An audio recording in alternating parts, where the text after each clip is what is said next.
Salam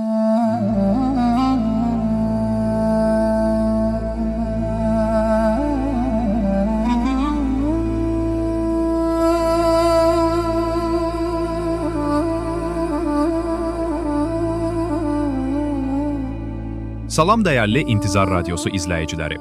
Mübarək cümə gününün axşamında İmam Mehdi süfrəsindəyik.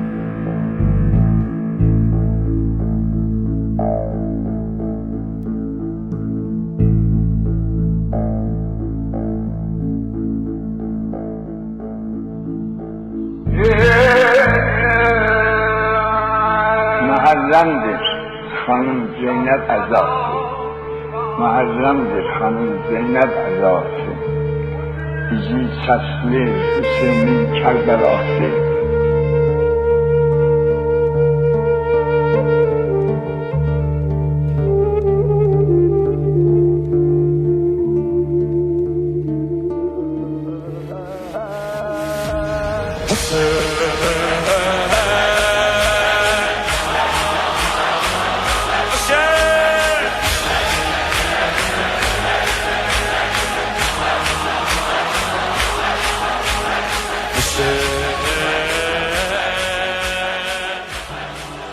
سلام الله الكامل التام الشامل العام وصلواته الدائمة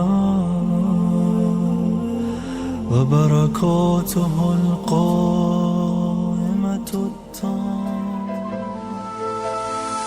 Sen gözlerinle bakırsan mənə, karanlıkta kalan sesin, susursa mən də susuram. Bu gece başka gece değil, garip gece.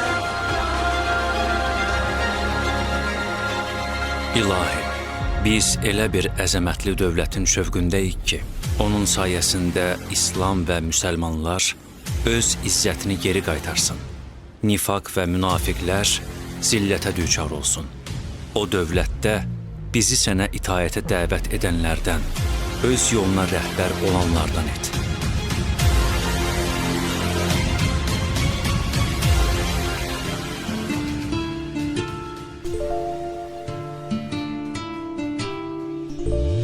Ya sahib az-zaman, ya sahib az-zaman, ya sahib az-zaman, ya sahib az-zaman.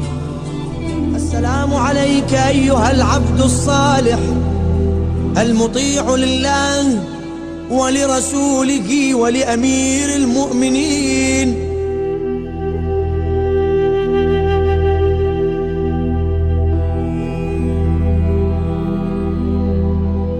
Bismillahirrahmanirrahim.